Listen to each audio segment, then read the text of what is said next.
God came to us to seek and to save that which was lost. He raised a man from among us. He, the Honorable Elijah Muhammad, laid the foundation. What I'm doing is something that comes from him through me, and the thing that he uses in me to do the work is my faith in him and the word that he taught. To produce men and women who wanted to clean up their life and build an independent nation for the glory of God.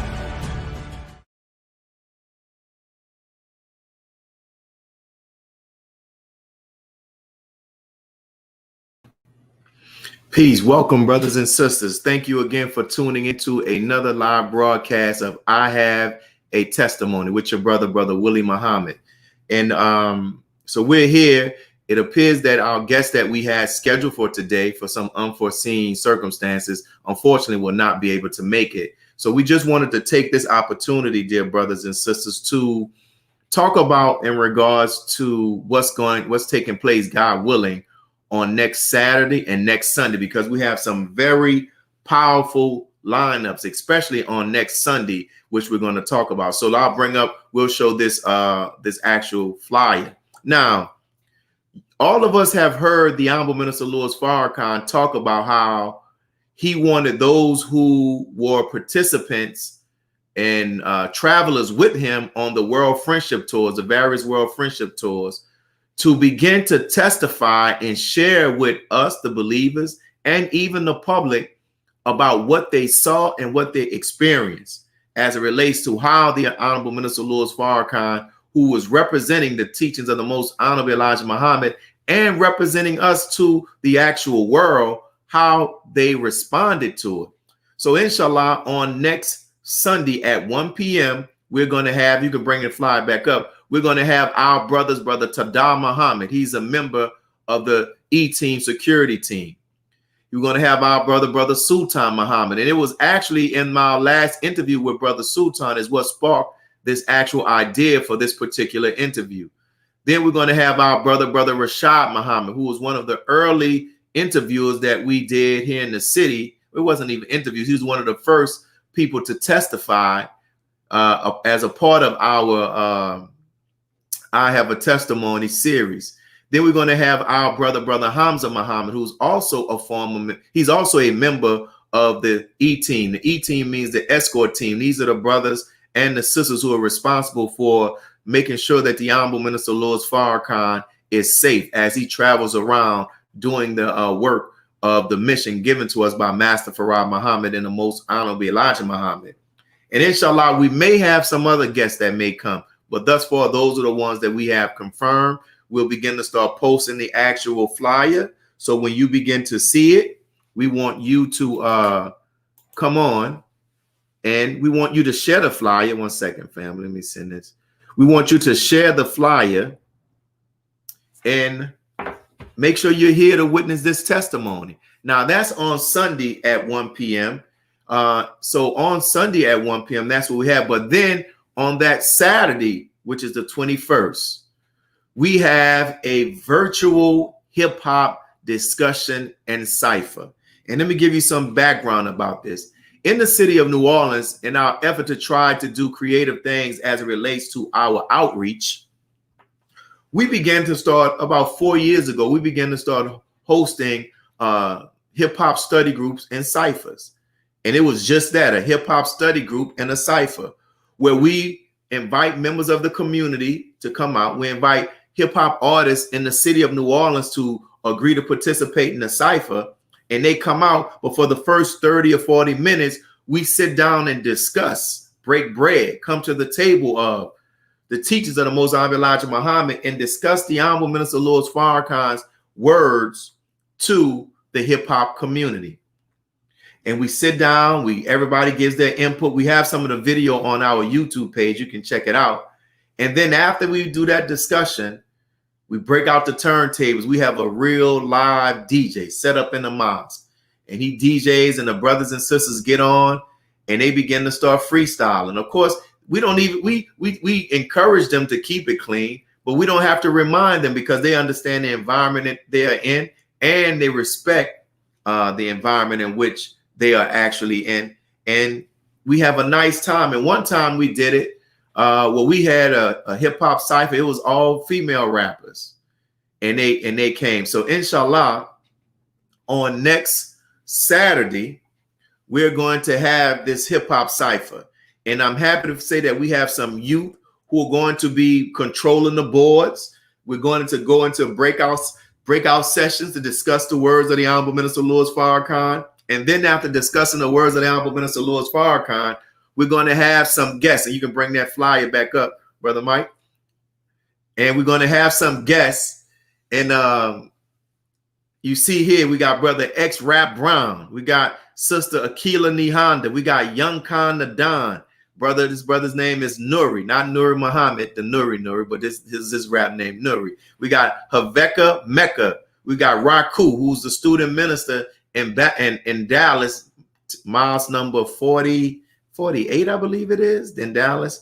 And we have Brother Yusef. We got the one and only Hashim Hakim. And we got one of the members of the Apocalypse. He's going to be there as well. So make sure you tune in. And this may be something that we can do in this COVID every so often. Maybe we can. One time we actually did it too with poise. We had that theme, whatever it may be. But this gives us an opportunity to highlight the actual skills of the brothers and sisters in our nation. Okay, so we thank you all for that. So we're not going to be long today, brothers and sisters, because it appears, as I said, that for some unforeseen reasons our guest is not able to make it.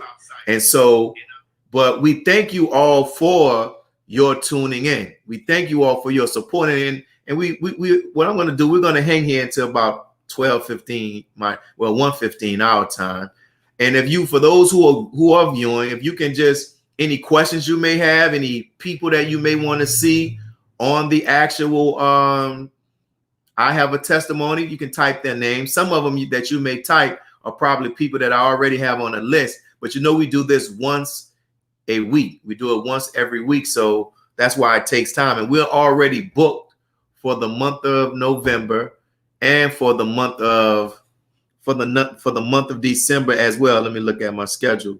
But we actually have everybody for the month of December. And I have some ideas of what we want to do for the month of January. But since you all are here, I'll give you the sneak peek, give you the heads up. So inshallah, you know, at the rest of the last interview of this month is going to be our sister Vicky Dillard. So that's going to be on November the 29th. She was going to be on.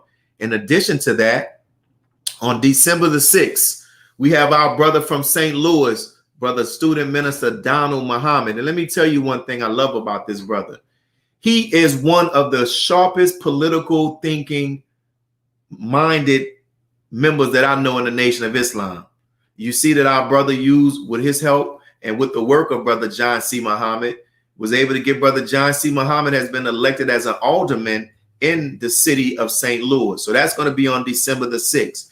Then on December the 13th, inshallah, all of this is inshallah, we'll be having our brother Rodney Muhammad from Muhammad Mosque number 12. He will be on as well. I see that, Sister Joanne. And then on December the 20th, we have our brother Ilya Rashad Muhammad. You know, he does a lot of research on our belief in what this world calls the mother plane, right? But he has the actual documentation, and I encourage all of us to get the books to actually read. Okay, look like we have Dougie Fresh. You got him, brother? We're going to get you. Man, I was concerned, brother. I was like, something must have happened. I apologize, my brother. I apologize. That's good, man. Hey, well, let's get right to it, man. First and foremost, brother, as I always say, thank you, brother, for what you do musically. Thank you for your support of the Honorable Minister Louis Farrakhan. Thank you for your influence on my life as a young person growing up in the city of New Orleans. And I'll tell you a funny story. The NO, baby. I was on the Yeah, phone man. with somebody from the NO last night. I was on with my boy Shedrick Roy, and I Yeah. was talking to Second Line Shorty. Second Yeah, line shorty. Second Man, when Line you were Shorty. rocking the ball fade with the curly top, so Yeah, I yeah. wanted to get it right. So school was, I was probably my sophomore year in high school. So I had my girlfriend. I'm like, look, I need to get a curly top like Dougie got. So we went and walked to the nearest store, pharmacy, or whatever. Man, she bought like this. We bought this, the maximum strength relaxer.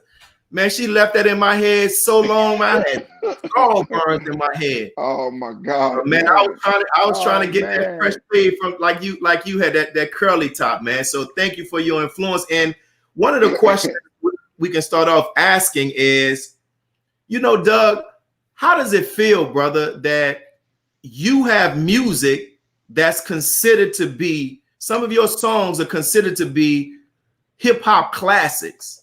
So how does it feel to know that in a music genre that's is considered to be the most powerful and influential music form that exists, that you have some of your music that's part of the hip hop classics of this very impactful genre? Well, I mean, I'll first say, you know, uh, I just appreciate being on your show, and I just appreciate, talking with you and Captain Dennis. Yes, sir. That was like, I mean, we took it to another level that night. I mean, Definitely. we took it to another level, right? You know that, Definitely, right? brother. Definitely. and and it's just a beautiful thing when we get together like this and we get to talk about just everything. And to answer your question, to go into that is that, I thank the creator every day because I was looking at something on Apple Music because I have new music getting ready to come out, and I'm learning the new format and how I'm going to let it out. And then I'm thinking about a lot of my older songs that people like, and specific songs that they like, and special songs that they like themselves. And I'm looking at letting all those songs out. And I was thinking, and I said it's interesting because they had this category where they says one hit wonder or this and this and that. And I was saying that when they had those categories, I was saying that some of those songs that people consider to be just that one hit was such a powerful hit that that was it. You know what I mean? Like that was the song, that was the jam. We rocked with it to this day. And they may not have a full body of work like Stevie Wonder or Prince or whomever that has a tremendous body of work, but that record that they had was so powerful that we still rock into it to this day. So when I think about my music and when I think about the songs that I have created and the impact that they have had from generation to generation to generation, I can never thank the creator enough because I was not just given one song, I was getting given several songs, many Several. songs that have had impact. Like, for example, in New Orleans, there's a song, and I was talking about this because you from the NO. So big respect to the NO. You know what I mean? That's one of my favorite places Yes, in the world. sir. And I was talking about it, and I made a song called I'm Getting Ready. You Ooh, know, that's a classic. and let me tell you something. In DC, that song is a classic, and in New Orleans, I think it's a bigger classic in New Orleans Yes, than it is in indeed. DC. And then we started talking about the beginning of bounce music in DC. I mean, in New Orleans, and bounce music, and most of the creators of it know that one of the origins of bounce, or one of the things that stimulated people to go into bounce and give it that feel, was I'm Getting Ready.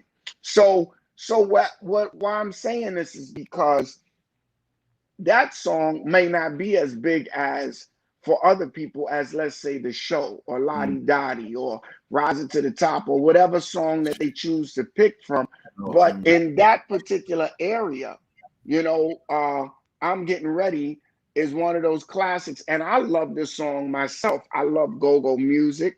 I love bounce music. And So when you make a song and you hear people say that they appreciate it, they enjoy it, they celebrate it, they dance to it, you know, they have memories that's attached to it. It's, you know, that was the reason why I made it. You see what I'm saying, brother? Because it wasn't made because I was just trying to make money. I come from the era in hip hop where money was not the main thing. The main thing was, how do you make the people feel and making sure that your skills are real? You Mm. see, like your skills of, see, I come from the era when, you know, there was that word, you know, and you know this, like somebody say they biting your style, you Yeah, know, they biting your rhymes. You ain't never want to be called the biter. never, Being never. called the biter is like, whoa, please don't call me that. So I come from that era, so I have a certain level of integrity towards the craft that I don't think a lot of the younger brothers and sisters were able to learn as I learned in the way that I learned it. You Mm. understand? Like, and it doesn't take nothing from them. It's just that they didn't. It's kind of like you go to school and you learn a particular way, and now, you know, you're not learning certain things that we had to learn a certain way. So in hip Mm. hop, I grew up learning it in its purest form, you Mm. know, which is kind of like hip me learn the way I learned hip hop was like the way, you know, like it's like the minister learning directly from, you know, the honorable Elijah Muhammad. Like, it's, you can't get no more pure than that. You You see got what I'm it. saying? Yeah, So man. I learned hip hop like that. And yo, it's evident in the quality that you bring to your performance and your music. It explains or sheds light on why you're referred to as the greatest entertainer, because that's one of the Right. titles that you referred to. And we talk about New Orleans. We talked about this when we were on the phone with Captain Dennis. Um, how do you explain just the overwhelming amount of love and acceptance that you received here in the city of New Orleans? Because, like I told you, there are two artists, musical artists and acts that if I didn't know any better, I would think they were from New Orleans. And one is Frankie Beverly and Maze, and the other one is Dougie Fresh. Right, Like, right. how do you explain that, man, to come and get this city just to embrace you like that? Brother, I'm telling you, man. I'm telling you, and I'm being so real. There is a relationship with me and New Orleans that there is no way for me to put in words. It's like when I touch the ground, Hmm. I feel so connected, so like, and I'm talking about not performing wise. I'm talking about if I'm going to the barber shop, whether I'm going to Piccadilly's, whether I'm going over there to the to wherever it is, man. I mean, I've been to every ward. I've hung out at every spot, from Mm-hmm. Fire and Ice to wherever you want to go, to every party. I was hanging out at the Duck Off. You know what I mean? Oh And man. and let me tell you, it's so real. Every hole in the wall, and it's because spiritually, I feel that me and that group of people, you know, I just feel this magical connection that it's something that words can't really describe. And when I'm performing there, I know what they want, I know what they deserve, and I know that I feel the same way. So I would never come up short because I know. Just a couple of days ago, a friend of mine from New Orleans, Kenya Rounds, lawyer out Kenya there. Rounds. I know. That's I right. know. I know you NO to the bone. So I know you know it ain't very rare. I can say anything. I mean that you don't know. So he came out to Tampa and he hit me up on the phone. Hey Dougie, I'm in Tampa. Come on, man. Come on, you got to come out. And if it wasn't anybody, if it was somebody else, like someplace, I'll be honest, I probably wouldn't have went out because you know COVID is crazy, Yeah. and you know I would be like nah. But he called me and I said, all right. So I went to this place, Ocean Prime. He said, I got the reservations. He made reservations without even confirming with me. You know what I mean? Wow. So I get there to Ocean Prime and he's there with one of the legends of in New Orleans, and he's a commentator for the Saints. So I'm up there sitting there and we talking and laughing and joking and kicking it. And before you know it, it's like damn near, you know, we started at 8:30. It's damn near 12:30 up in this joint, right? And the people is in there and they cut the lights on and all of that. And I said, you know what? We got into it the same way we would in New Orleans. Like in New Orleans, we always close things down. But I'm just explaining that his energy is so aligned with mine that when I heard he was there, I went. Then he said, you coming to the Saints game tomorrow? And I was like, I don't know if I can because, you know, Corona is all over and I'm not trying to be a part of that. He said, it's only 20,000 people, 25,000. I said, I don't know. I can't. He said, well, yeah, well, just let me know. And and honestly, when we left the restaurant, he was ready to find the next spot for us to go to. That's New Orleans. You already know, man. And it's in my DNA. Cause I was saying to myself, yo, I'm ready to go to the next spot. But I had to catch myself because of these unfortunate circumstances. But I'm just saying all that to say that the spiritual connection is deep with New Orleans. It's deeper than deep. And I appreciate the energy. And it's not about you know, I did the Zulu ball. I think I'm one of the first guys to do the Zulu ball. I did the Zulu ball twice. I don't know nobody in hip hop that did the Zulu ball twice. I actually did it 3 times because one time I just came and I just jumped on. You know, me and Captain Charles is like tied like Captain Charles. Come on, and you the already essence, know. like you are ingrained as being part of the essence. Man, listen, listen, brother. Essence, and on Essence, I bring every artist, and I'm always bringing. I would bring, you know, the hot 8. You know what I mean? I brought them there. I brought in all of the bands. You know, I bring in even Mystical. You know, I brought him in last year because you know I felt like how could I be in New Orleans and not have my brother Mystical? And I had all the rappers there. I had Rakim, Kane, Scarface. I had you know, I mean, it was like loaded. I had Elder Barge. I had the Force MDs. I had EU. I mean, I had probably like 9, 10 different groups. I had all people, and I said I had Mia X. I said, oh, there's no way that I'm not going to have my brother Mystical at least come out and touch it. You know what I mean?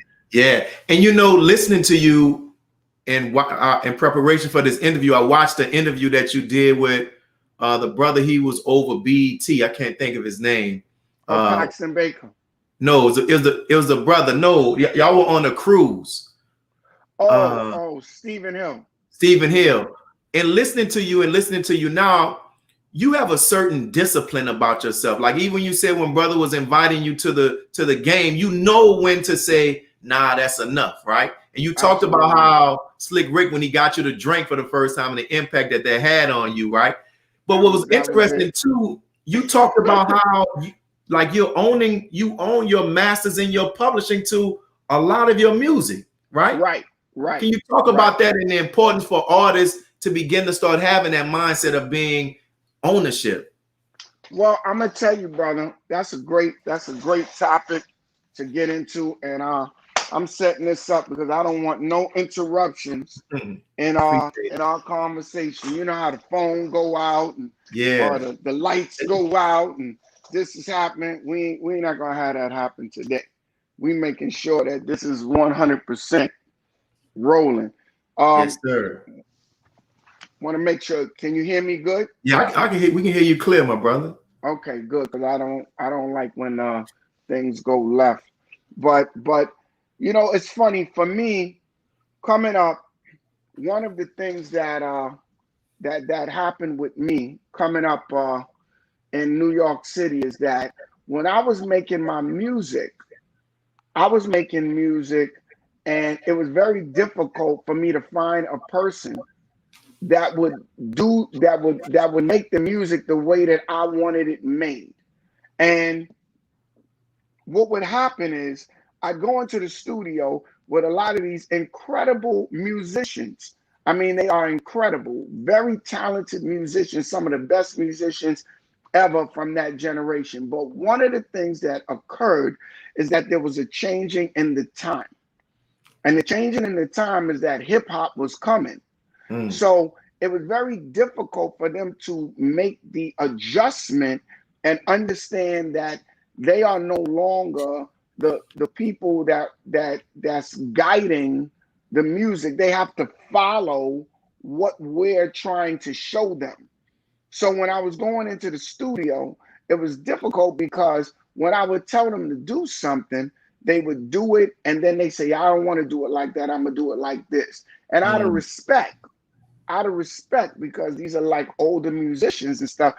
And also out of creative respect, I would listen to what they had to say.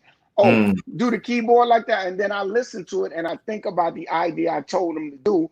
And then my idea might be better than their idea because I'm closer to the culture of what was coming than they were. And Yeah. out of respect, I didn't want to disrespect them. I didn't want to make them feel funny. I didn't want to invalidate their ideas and their concepts. So then I said, this is not working out for me because I would go into the studio and I wouldn't be happy with the result. So long story short, what I did is I was still doing shows because Mm. see, I learned in hip hop a different way of coming up. It wasn't about having a record and then you do shows. No, Mm-hmm. you learn how to perform and then you made records. You see what I'm saying? Mm-hmm. Completely different order. And the reason Mm. why it was in a different order, because hip hop wasn't about making a record yet. Right. It was about a skill. And then once your skills get to a certain level, then you go in there and you make a record. Now, some people made a record, and then when they made a record, when they get on stage, they didn't have the ability to perform that record. So what Mm. happened is that I came up in a place called Harlem World. Harlem World was the mecca of hip hop, meaning like in from 78 or 77, I don't even remember when Harlem World opened up, but the people who owned Harlem World, they embraced me and they let me come in there as a kid, 13 years old. So I used to watch DJ Hollywood. I used to watch Lovebug Starsky in their practice, and I used to watch Busy Bee. I used to watch the Cold Crush Brothers. So I was in there studying these guys. So I learned the art of performing. I learned the skill of just this thing of like being a performer first. So what happened is that I took the money that I was making from shows. I made $150 here, 200 here, because they didn't know who I was at the time, but I was building up a reputation in the street. And that's the other thing. See, we built up our reputation in the street as an artist first, and then you branched into becoming this record recording artist. You see what I'm Mm. saying? It's a little Yeah. bit different. Kind of like in New Orleans, like as if somebody was playing at a club, Mm-hmm. or like Solomon Burke, let's say, if he was playing at a club, you know what I mean? And when he was Mm-hmm. playing at a club, all of a sudden his name got big. He went in the studio and boom, he came out with a record. And then all Mm-hmm. of a sudden his name blew up, or like Billy Joel. Billy Joel was a piano player in bars.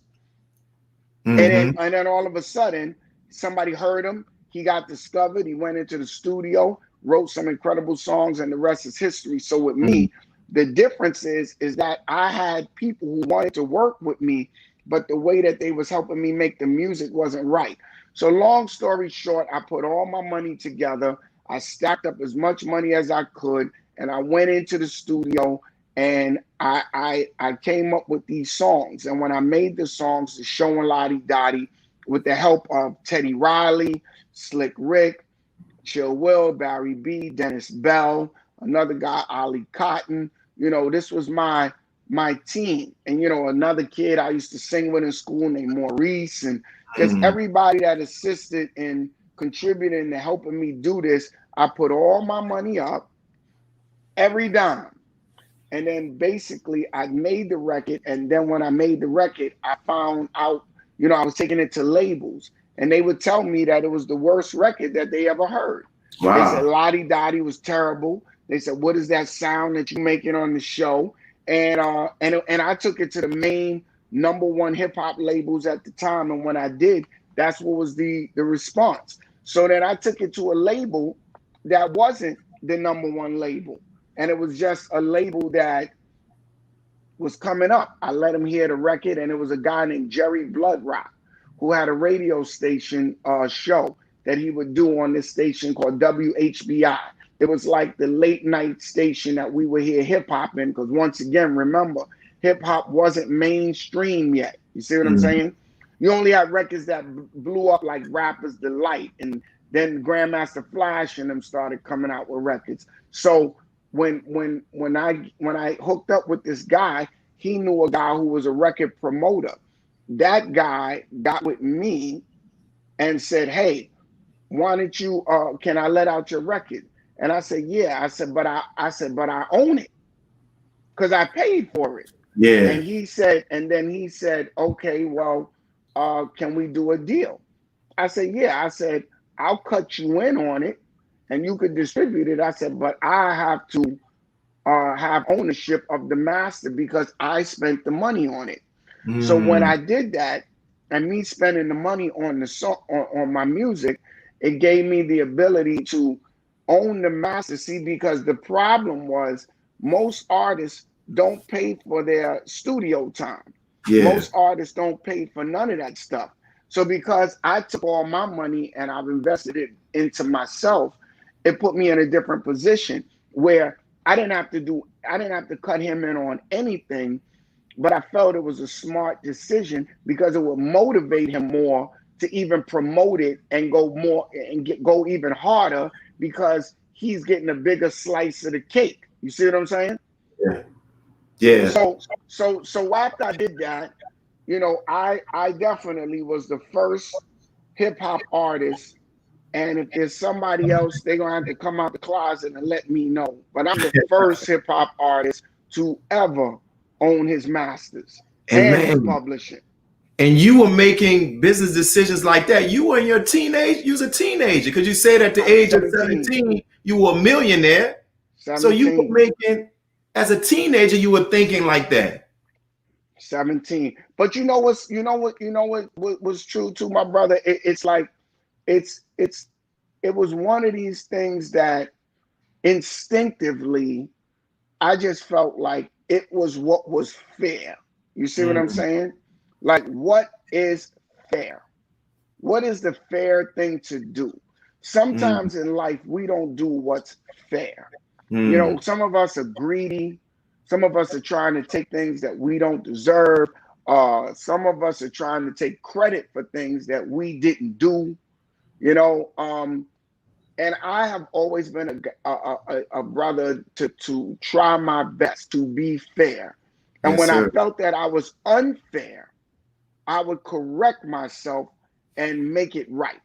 Wow. That's the other thing that I learned, that, you know, and I tell people this all the time, you know, pencil is one of the greatest creations ever because they put an eraser on the top of it because they knew you was going to make a mistake. They knew it, you know. So if I make a mistake, I'm going to correct myself and make it right. And you know, and through the years, I've done things that I feel I've always done the right thing. And even sometimes, you know, this is pretty deep here too. Sometimes even when I didn't do something, sometimes I would just accept what it is at that moment for the greatest good. You understand? Like, I would accept what it is for the greatest good at that moment. Meaning, like, I won't I will do what's necessary to make sure that we all win. You know, if I Wow. have to spend an extra couple of dollars, I'll spend that extra couple of dollars, because you know what? It's more important that we all win than me just being right. Wow. You know, that's how I've Yeah. been, man, and I'm even You, more you of that now. and I think that's just a reflection of your character and who you are as an essence of a human being. And that's one of the reasons why you're still so successful and so relevant, because your I motives. And as appreciate Albert it. Mr. Louis Farrakhan talks about the importance of motive. So as we transition, gotta talk about this.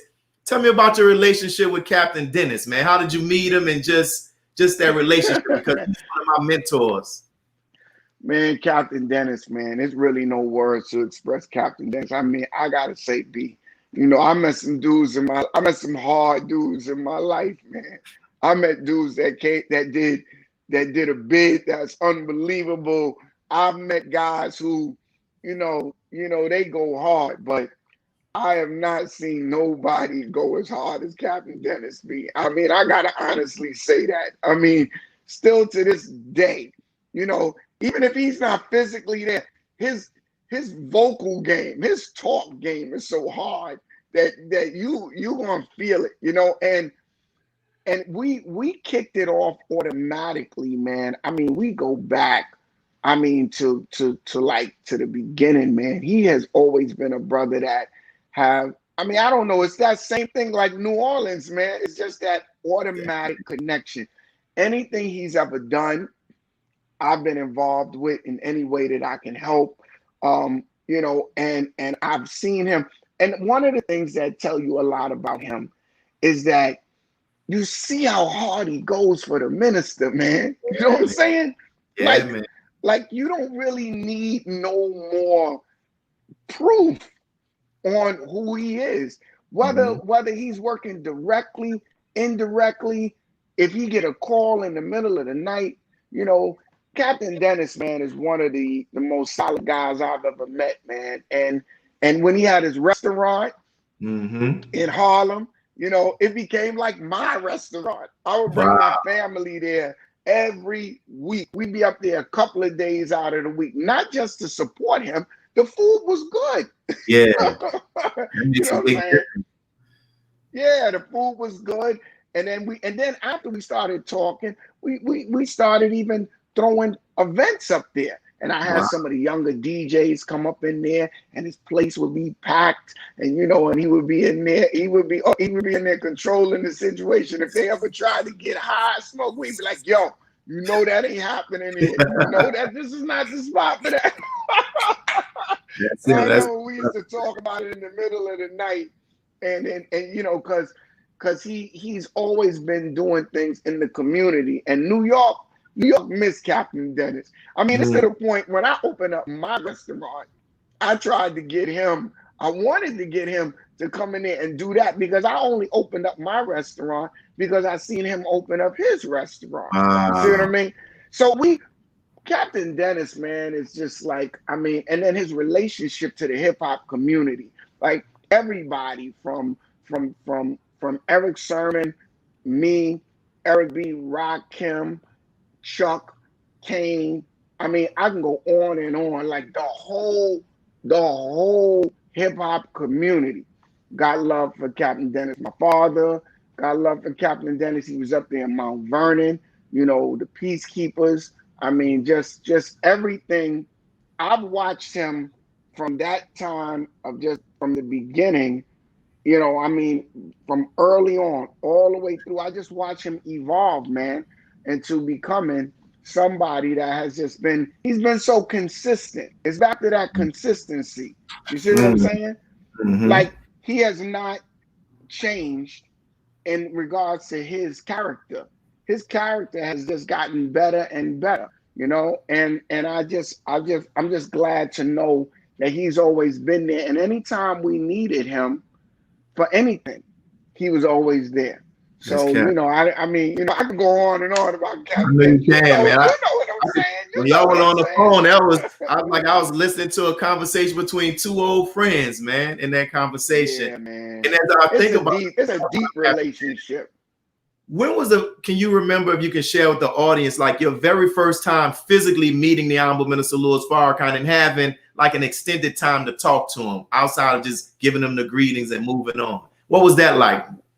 Man, that was crazy, man. You know, that was crazy. Let me tell you something. Oh wow, I never even seen this picture. That was crazy. But look, let me tell you. I remember when he came up to Temple number 7. And he was in there, and I came, and I think maybe Bambada was there and a couple of other people, and we were sitting there, and then one of the guys said, Minister Dougie Presley, he said, Dougie's here. Wow. Then I got up, then I go, so I said, how you doing, Minister? How you doing, Minister? And then he said, hey, Dougie, how you doing, man? Oh man, it's good to see you, you know. And you know how he is, you know, because he's obviously a warm person, but people don't know, and I don't know if they don't know for real. Minister Farrakhan got to be one of the funniest guys in the world. I mean, I'm talking about, like, I'll put him up against any comedian out here. You understand what I'm saying? Like, he is to the stomach, holding your stomach funny. Like, that's what makes him so powerful. He has the ability to be funny. He has the ability to go like into a space that's so deep that you didn't even know that space in you existed. And then he has that place to where he know how to keep it on a level where you can handle it. And then he takes you on a ride. So when I seen him there, you know, he said, hey, Dougie, what's going on? You know, and he said, what's good? You know, like he started talking in a way like, you know, like, let's have a little fun. You know what I mean?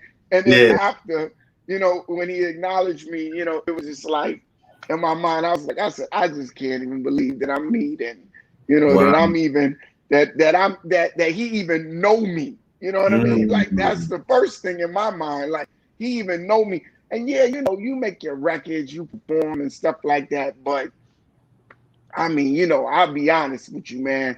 Yeah, I mean, I do my thing, but you know, the minister is just like another planet. You know what I'm saying? So I'm looking at it and going, I can't even believe that he knows me. You know, and then we start talking to me, and then I remember afterwards, they said that, you know, he wanted to meet me and talk to me and just see what was going on. And then, you know, I went back. I went and started talking to him in the back at another location, you know, and he started talking to me, and he said, he said, you know, he said to me, he said, I see what you're doing. He said, I like what you're doing. He said, and y'all, he told me, he said, y'all are the new leaders. He said, because you have the ears and eyes of this new generation.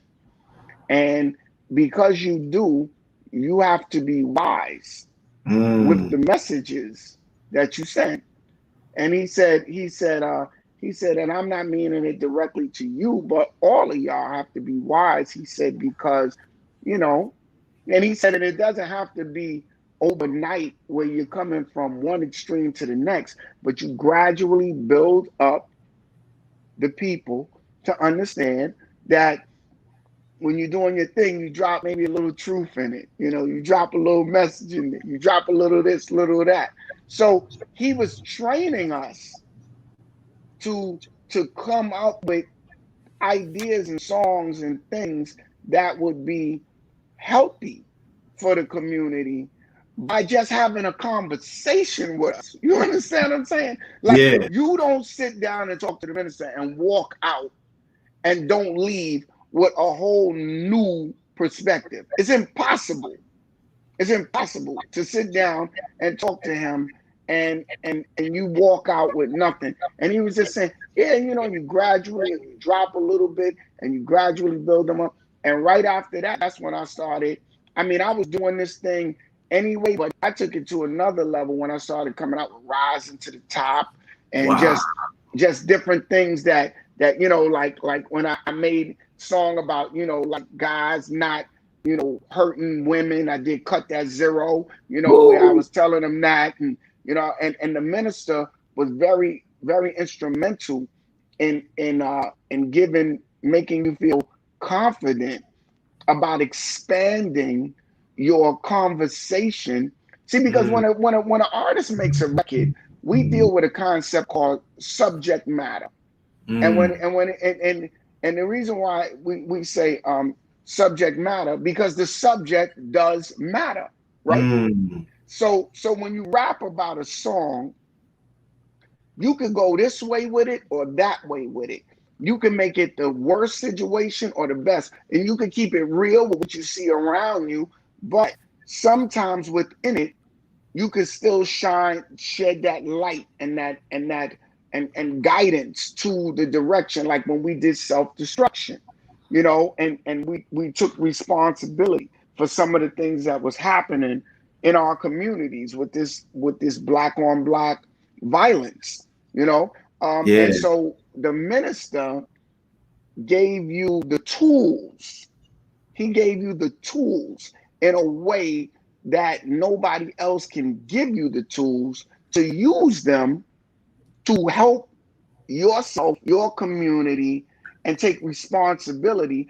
And he did it in such a way that you don't even know that he's doing it. Wow. You understand? Listen to what I'm trying to tell you. He does it Wow. in a way that you don't even know that he's doing it. Like when you leave, your mind is not the same. Like Mm. you are not going to think, if you went to see the minister and you was a gangbang or whatever, after he sit down and have a conversation with you, and he's not even telling you, yo, don't do this, yo, don't like that. Not even that. He doesn't even talk to you like that. But after he put the put the pictures together in your mind and make you really look at, now is what's best for the greatest good. You got to really always think about.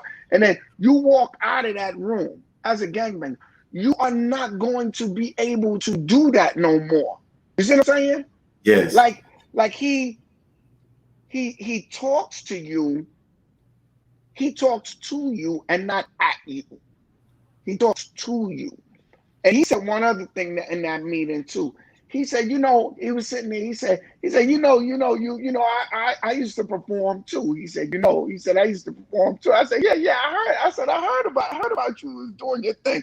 He said, yeah, I was a charmer. Yeah, like that, right? And he's talking to me, and I said, he said, you seem pretty serious about your performance thing, right? Because I'm probably one of the only guys in hip hop. I performed at the Palace out there in Chicago. I did Wow. a private. It was me and Joe. I did a private performance there. I did another one, a big one, where all of the grandchildren, the great grand and the great great grands Wow. was all in there, and his wife was there, and he was there, and she was so happy because she said, "This is the happiest I've seen everybody, because every generation of the family was there, and everybody had a good time. Like I made sure Wow. even the little kids." She said she was sitting there, and she's not easy to please because she looks at everything. She said, "And I seen my grandchildren just dancing, and they couldn't stop." And then Kenny Muhammad came in. So when he talked to me about performing, he gave me a compliment as a performer, and he said these words to me that I stick to this day. That's what I'm trying to tell you. Like when he says something to you, it goes way deeper than you Wow. really can see. He said, he said when he was rebuilding the nation, Mm. he said, I used to go around and I would be going and speaking engagements, and it'll be 10 people. It'll be 15 people. It'll be 20. It'll be 30. He said, and sometimes he said it would be even less than that. He said, but every time that I spoke, he said, I did my best. He said, and the way that you become a master of your craft is to always do your best. And he Mm. said that is the key to becoming a master of your craft. Like it shouldn't matter that it's 10 people here. You see what I'm saying? It shouldn't matter that it's 100 or it's 1,000. And then he started telling me, he said, and I remember starting with that. He said, and then he said, and now here we are.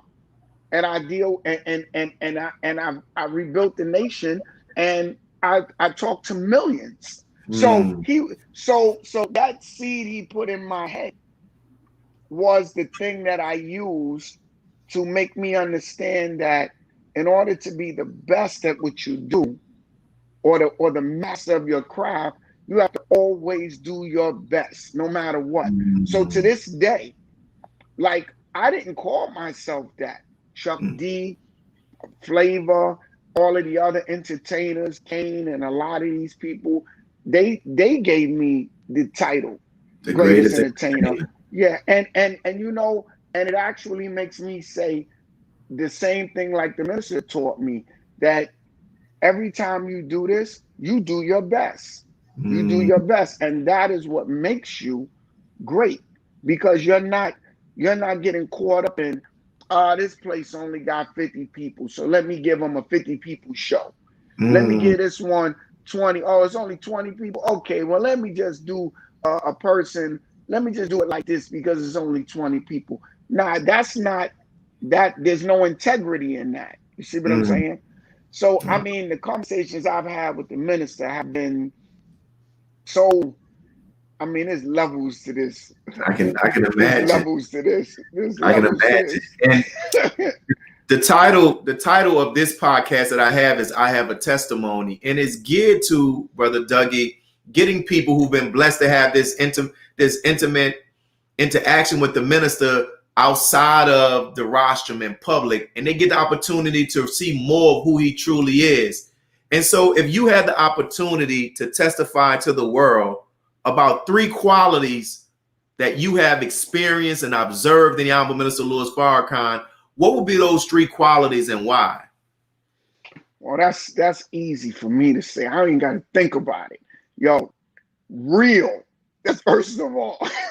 Real. Just period. Just put a period, put an explanation point on that. Real.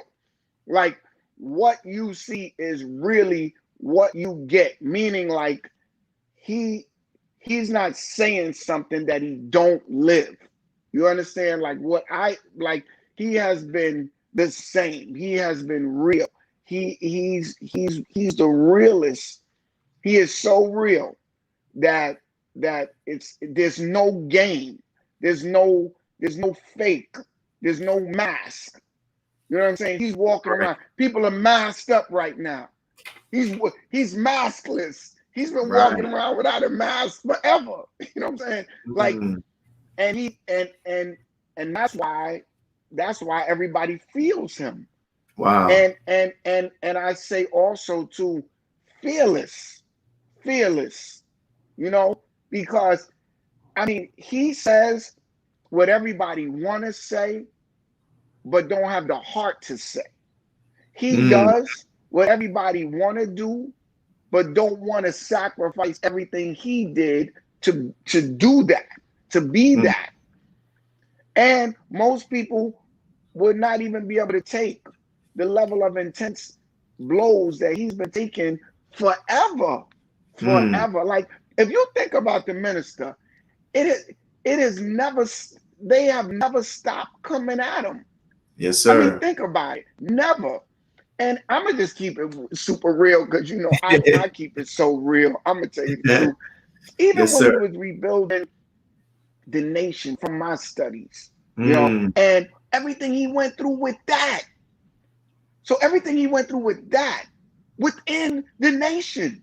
And then then when he teamed up with Jesse, and then after he held him down and everything he went through with that, and then everything he's been going through all the way through till now, plus he got sick, plus they tried to take him out. Think about it. Like, it's been a non-stop, like, they've been trying to take him, like, it's been non-stop, like, I guess from the beginning all the way till now, it's been non-stop on him. Non-stop. I don't know nobody that have gone through that within your own group, and then outside of your group, and then everything in between, still to this moment of right now. So to me, that's fearless. That's fearless. That's another level of fearlessness. That's like you gotta be getting power from something greater than yourself. There's whoever don't think that's real.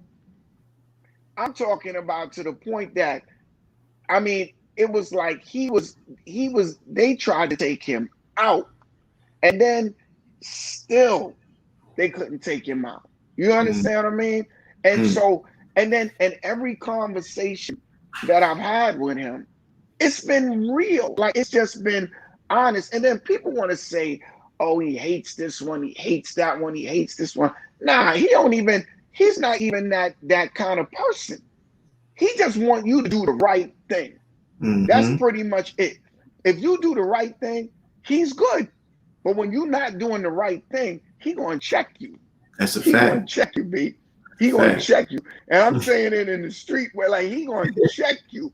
I mean, sometimes I think people would rather get a beat down than to hear the minister check you.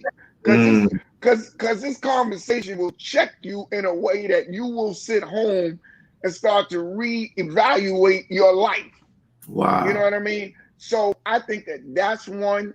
I think that the other, the fearlessness, and, you know, I got to give you 4. I think he's love, man. Yes. I think he's love. I think he's unconditional love. You know, I always say love is a demonstrative word that's proven through an action. You see?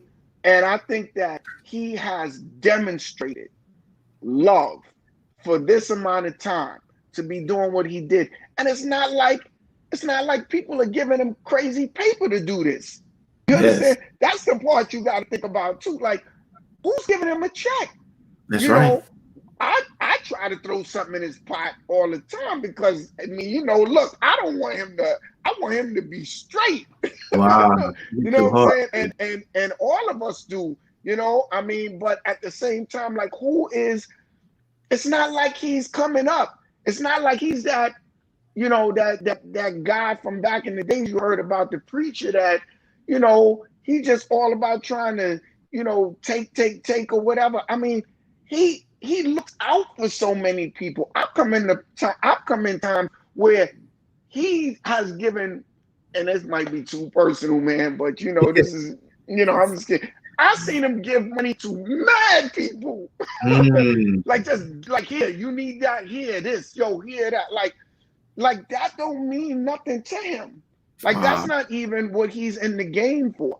You see what I'm saying? And I think that a lot of people don't know that he's that deep of a guy, that he's just coming with love. You know, he's coming with love. Even his kids, the whole family, you know, you feel that same kind of vibration. You know, they never, you know, make nobody feel crazy or turn people away or make them feel like, you know, you don't belong here. I mean, he goes hard for people, man. I mean, behind the scene, he goes hard for people that people don't even know he's been going hard for, you know? Man. And the last thing I'll say is he is definitely, to me, one of the funniest people I have ever met. I mean, outside of all that I said, when you want a good laugh, a real good one, you're gonna leave holding your stomach. And most people who have heard the minister, I don't know how many of y'all really know. I mean, like, you be sitting there and it'd be deep, and out of nowhere, he'll come in with a crazy kind of joke that's like, you know, and it's not one of those jokes that's like silly funny. Right. It's usually got some depth. It's like a deep, funny joke. Exactly. You know what I mean? That's something. And you talked about it. I know there's a lot. Like, is there any particular thing in your time with being with the minister that he said to you that has had a profound impact on you? You talked about what he talked about, giving your best. Was there anything else that he ever shared that it really resonated with you and just impacted you? I know there's a lot. Look, let me tell you this other one here. There was a time when Tupac and Biggie both were murdered, and the whole hip hop game from the east to the west coast was shook. Mm, Everybody was done. Everybody mm, was done, and I'm telling you, it was seconds before it would have been a war. I'm not lying to you at all, and I can't make this up. It would have been a war between mm, the East and the West because everybody was hurt that Tupac was murdered. Everybody was hurt that Biggie was murdered, and it was crazy. mm, The minister called a meeting at his house. And when he called a meeting at his house, everybody came. Everybody mm, from the West Coast, cats from the East Coast, Midwest. And I'm telling you, man, in that meeting, and he had Stokely Carmichael, Kwame Ture. He was mm, there. And that was my first time meeting him. And he was mm. on his way to Africa. And the minister asked him to stay just to have this conversation. I got the video of this. You understand? I got the video.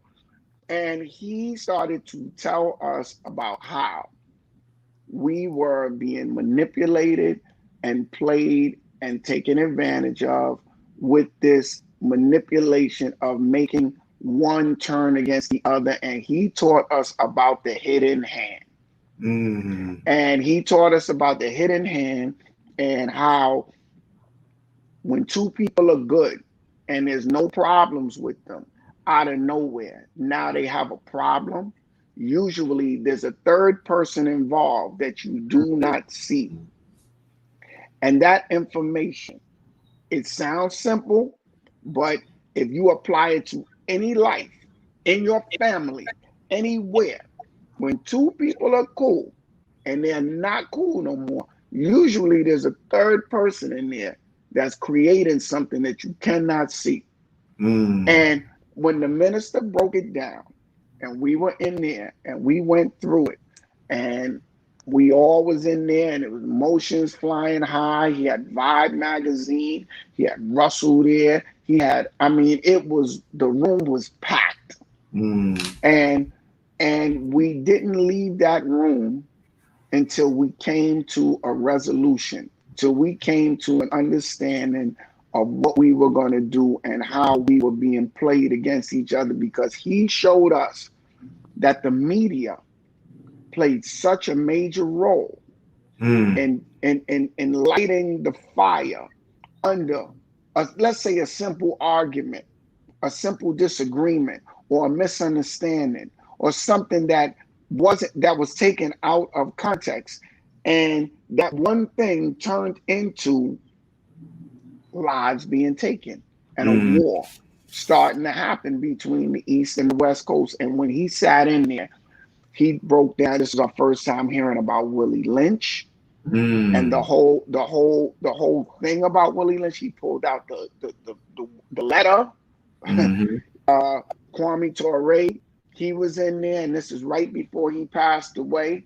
He told us, he said, he said, show people your virtues, not your mm, vices. He said, that's what you should be doing. And it was a mm, powerful thing coming from him because he was going through his sickness at that time, but he stopped because the minister asked him to participate in this meeting. And I think that this meeting, I think that people don't understand the depth of this meeting. Like what you see or the unity that you started to see in hip hop started with this meeting. This mm, meeting is the seed or the light that ignited peace throughout the East and the West Coast. And mm, it happened because of him. It mm, happened because of him. And he taught us how to not attack each other and try to find out who is the hidden hand. So mm, instead of, I'm going to get you, man, you wrote this about me, you said this about me, oh man, I'm coming at you. No, no, no. Before we go there, let's look and see what happened. Let's see who's in here.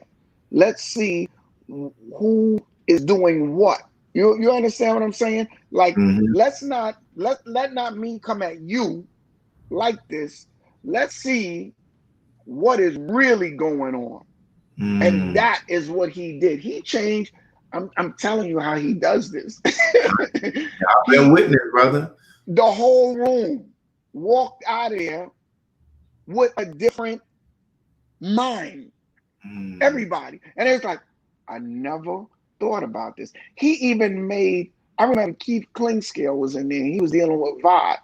And he dealt with Vibe and he dealt with the other magazines. And Keith was was a powerful brother to come to the table because Vibe was really strong at the time. And he was telling him, he said, you have to be wiser because the people behind you are trying to push your buttons to make you put out this All kind of right. information that will ignite this feud between us. And it's so crazy to me because it still happens in our community to this day. A lot of us don't even know that. I mean, even when you looked at this campaign thing that went on and how they was planting people in there, and when they were saying we was protesting, they had things burning down, and they were saying, look at what they were doing. But they was doing these little manipulative things to try to make it seem like it wasn't a peaceful protest. You see what I'm saying? Mm-hmm. It was look at them, look, like it's that same hidden hand. So Hidden. because he gave me that piece of information, it's like you're forever protected because it's there. You don't react because you're looking for the. Mm. Your sound went out. Can you hear me now? Yeah, it came back. You said a hidden hand. And Yeah. Before you react, you before you react to things, you're looking for the hidden hand. It's no longer I'm just going to react. You yeah, see what I'm saying? gotcha. I'm not just going to emotionally go get a gun and go run out. No, I'm Right. going to think about what is going on here and It's what why game are they running. it's See, wise because he's seen the game on a before. level that a lot of us never seen. You know what I Yeah. mean? And I think, and I think that's one of the lessons. It's funny how God allows things to happen that at that moment is negative, but there's so many lessons and blessings for future generations. And I think the Honorable Minister Louis Farrakhan, in regards to that history between the Nation of Islam and Malcolm X, that was one of the things that he learned from that. And from that history, he's been able to use that to help avoid a lot of bloodshed, a lot of bloodshed. And so we got Yeah, these last. Go the ahead. same way yeah, powerful, man. No, I was about to say, yo, and I apologize. I don't know if I'm taking up too much time to No, tell you no, these things, I'm but trying to make some sure of I'm the not. stories are so I'm trying to deep. make sure I'm not taking up your time. That's what I'm trying to make sure. But go ahead and share. Go ahead and share. Yo, hey, brother Willie, I'm gonna tell you, some of these conversations are so crazy deep Oh, man.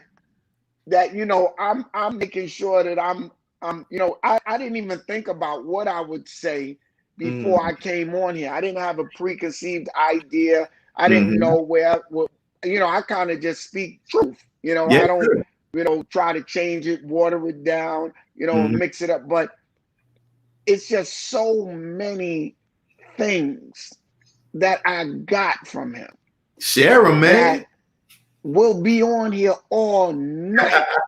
You understand? I Yes, mean, sir. the way he deal with people, the way he deal with people, just the way he drops truth, his Mm, timing on truth is unbelievable. It's something that I learned from him. Here's another one I learned from him that's something that is very small. These mhm. words, truth out of season can be destructive. Mm. When you tell truth, the timing of truth is damn near more or just as important as the truth that you're about to tell. Woo. And I I watched him. I seen it. I seen when and how, you know, and it's just been so much information and just you know, walking and living proof as an example of, you know, this is what we strive to be, you Mm, know, just just do the right thing. You know what I mm. mean? Yeah, Simple. Let's break it down in hip hop terms. Just do the right thing. just do the right thing. Simple. And you know, I many can people. hear you now. You can hear me now. I wonder what happened. Can you hear me? No. Oh shucks. Can you hear me? Still can't hear me? Yeah, I can't hear you now. Let me see. I'm gonna try to turn the volume down and turn it back up.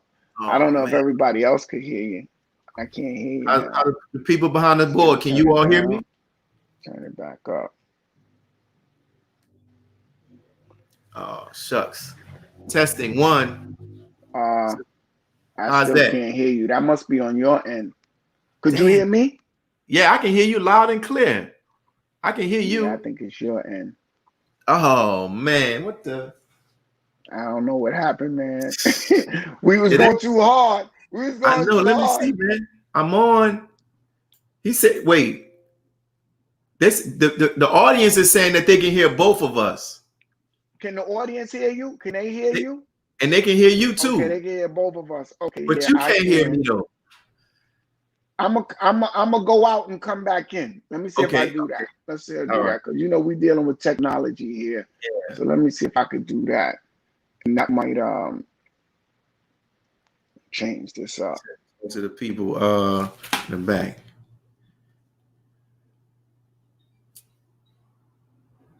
So they say they can hear both. Okay.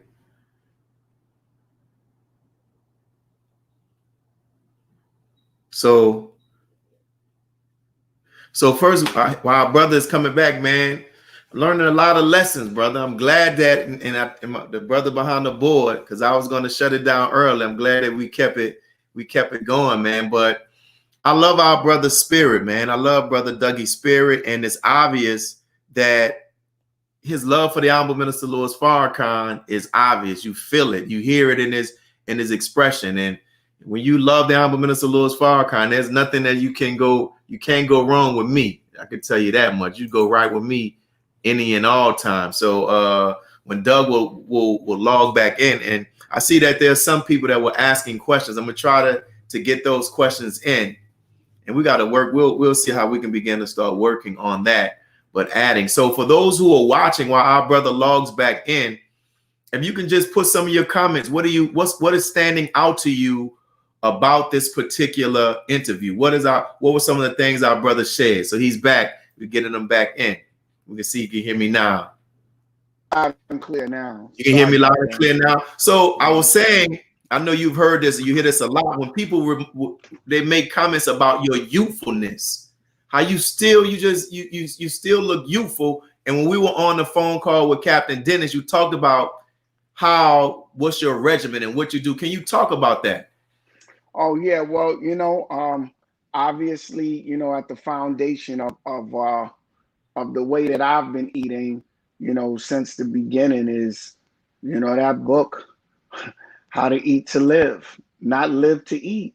You Mm. know, that's what I always say, and I've been living that way for a long time, and even when I was, you know, you go through these phases where you want to learn more about yourself, you know, and I started working out one time with a power lifter and all that stuff. And I was trying to think that I was going to do that. And then I said, no, that's not Dougie. No, no, no.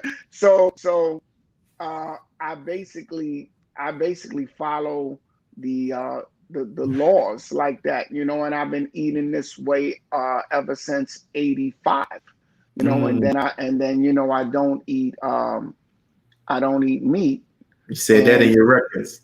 yeah, I don't eat meat, and for maybe 5 years I stopped eating fish. But even when I was eating fish, I don't eat any scavengers. I don't eat shrimp, lobster, Mm. crabs, or anything like that. I mean, not to take away from those that do it, but it's Mm. just it's been it's been a part of my regimen, because between Deuteronomy in the Bible as well as How to Eat to Live, that has been my foundation in regards to my program that I've been living by, and it works for me, you know. And I think that fasting works for me, and the way that I eat in regards to the timing of it.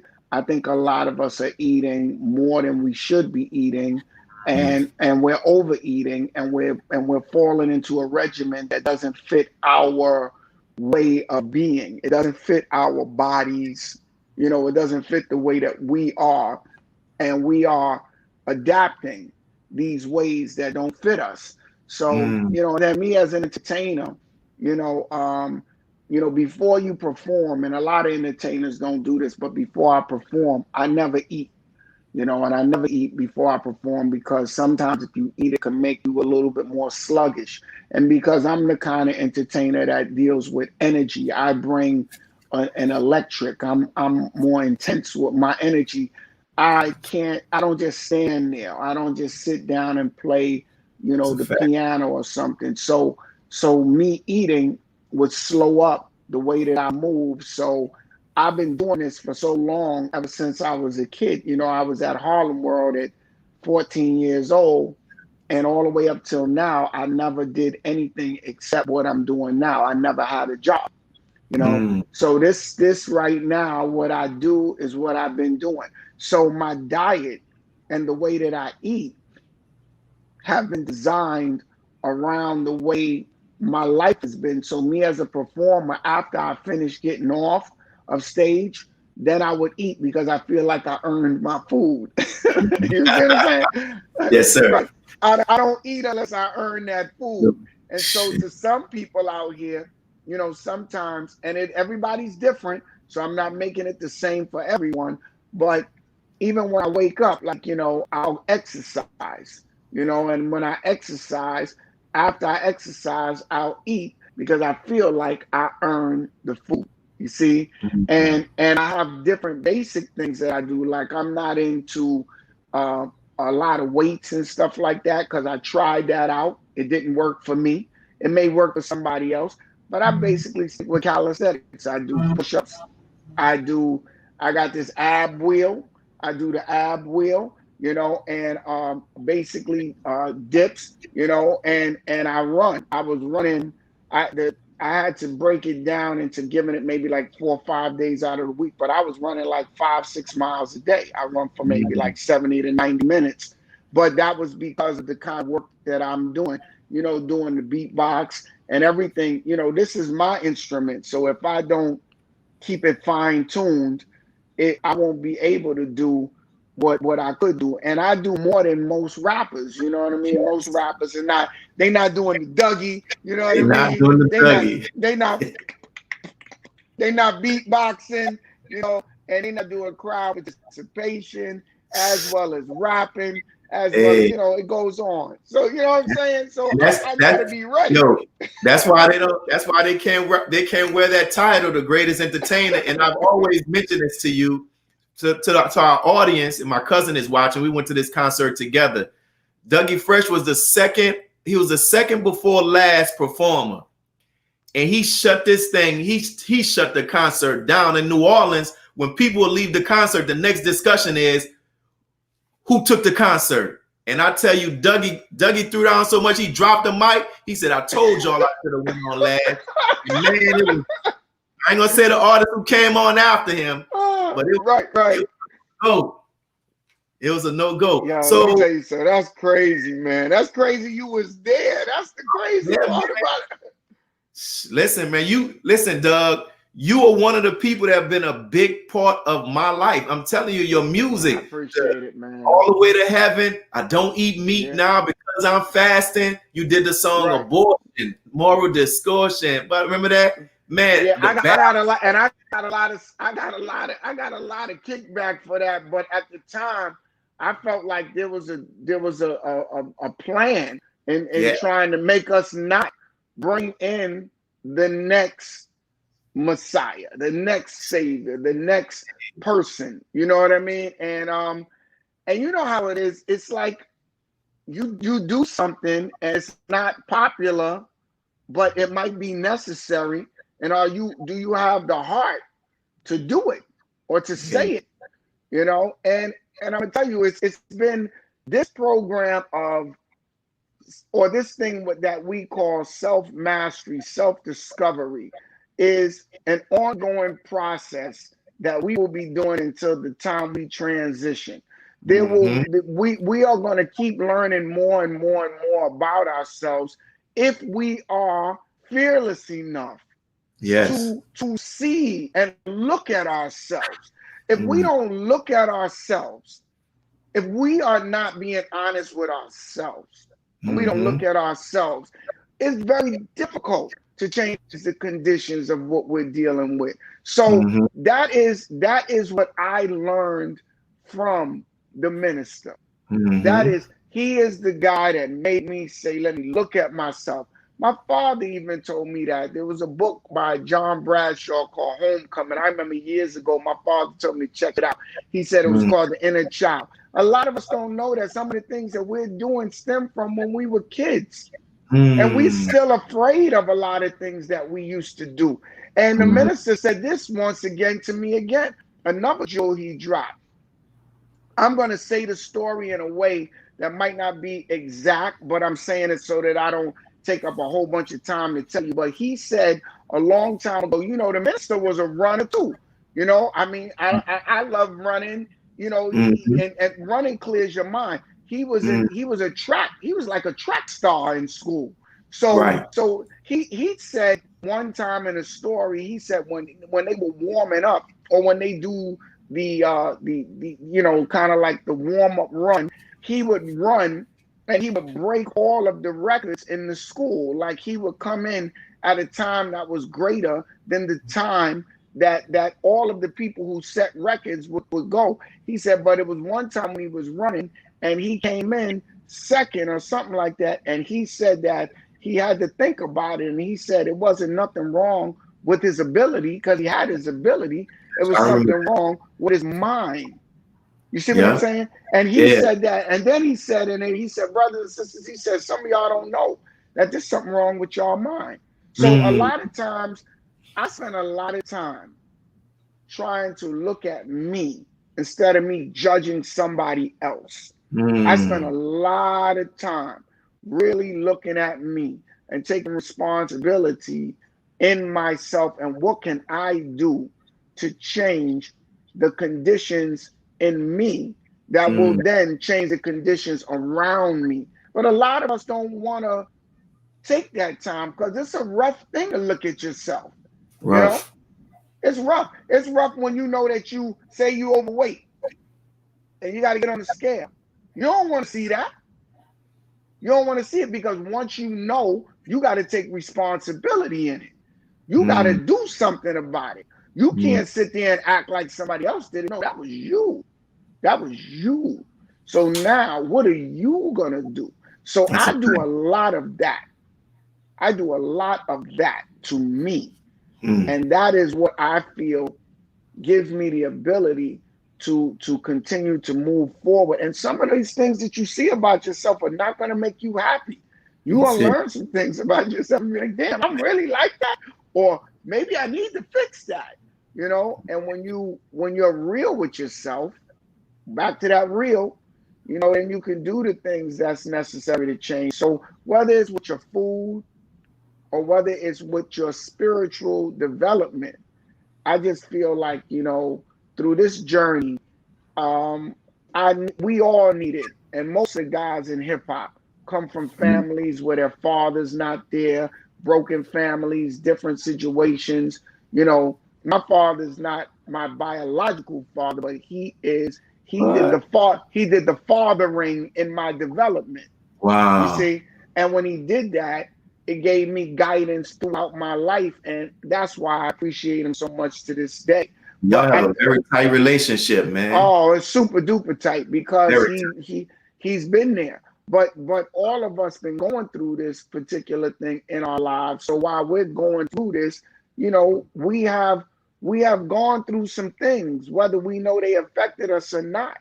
And some of us don't want to we don't want to deal with that. You see what I'm saying? So for me, I look at the minister, I look at my father, I look at my relationship with Captain Dennis, and I look at all of these relationships as being very important relationships on this journey, and I hope my relationship, because I pass that same thing on, I pass it on to my sons and their friends. And, one of my son's friends just got murdered the other day in New York City, and it hit me in my heart, because he was a young man that was around my sons all the time. And Wow. when I got the word, it shook all of us, because he was damn near staying with me.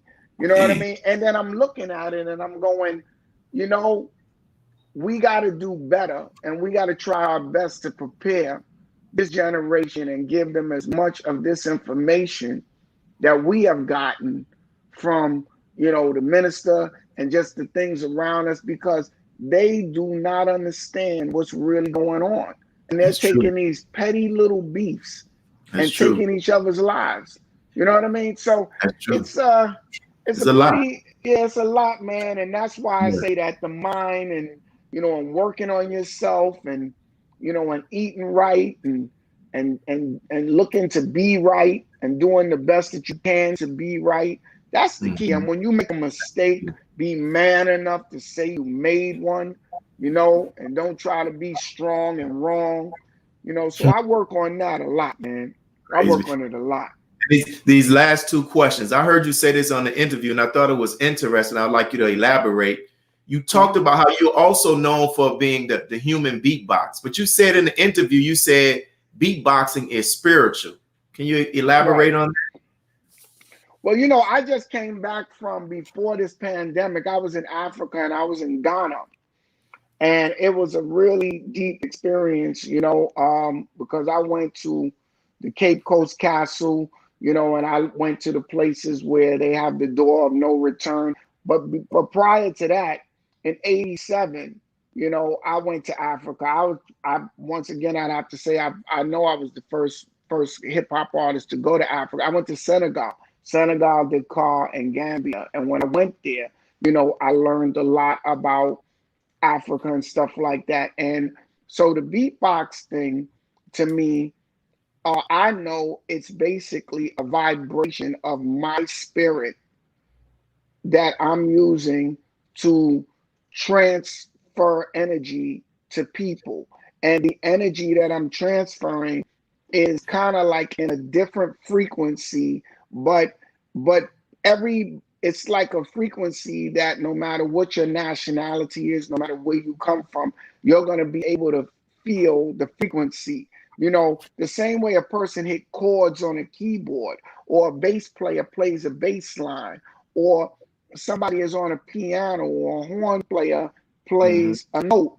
It's the same way when I'm doing the beatbox. I am hitting certain sounds or certain beats in certain ways that I'm transferring the energy behind it. Like sometimes when you hear a song and somebody is singing that song, when they're singing the song, you feel it, because the words that they're singing and the notes that they're using are so connected that it goes right into your spirit and it touches you. And some songs make you happy, some songs make you sad, some songs make you cry. And that's why a song is a classic, because it's it's time being captured in like in a moment, and it's frozen time. A song is nothing but frozen time, a frozen time and a frozen thought. Meaning, like it's like as if you put something in the freezer and then you take it out.